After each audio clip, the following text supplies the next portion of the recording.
திருச்சிற்றம்பலம்.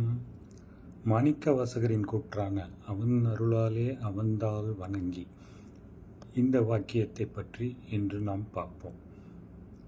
அதாவது ஈஸ்வரனின் அருள் எல்லோருக்கும் பொதுவானது, எல்லோருக்கும் கிட்டும். அவன் முன் பணக்காரன் ஏழை என்று எந்தவித வித்தியாசமும் இல்லை என்பதுதான் உண்மை.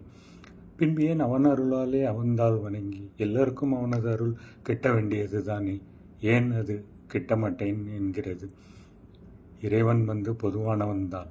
ஆனால் என்னுடைய கர்மா அதற்கு முன் சென்று இறைவனை தொழுவதையும் தடுத்து நிற்கும் என்பதுதான் உண்மை. ஸோ நாத்திகனும் ஆத்திகனும் கடவுளை நினைக்கின்றனர். வித்தியாசம் பார்த்திங்கன்னா ரெண்டும் ஒரே மாதிரியான நிகழ்வு தான். ஆனால் என்ன ஒரு வித்தியாசம்னு பார்ப்போம். ஸோ நாத்திகன் கடவுளை அவனை பற்றி எப்பொழுதுமே எண்ணுகிறான். ஏன் ஆத்திகனை விடவும் நாத்திகன்தான் கடவுளை பற்றி நிறைய நேரம் எண்ணுகிறான்.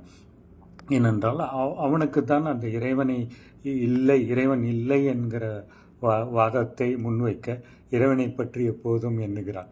ஆத்திகனுக்கோ அவன் ஒரு சாதாரண நண்பன் போல இறைவன், அப்படித்தான் நாம் பார்த்துக்கிறோம். ஸோ அப்போது கடவுளை யார் அதிகம் நினைக்கிறாங்கன்னு பார்த்தீங்கன்னா நாத்திகன்தான். ஸோ அதனால தான் அவன் அருளாலே அவன்தாள் வணங்கி.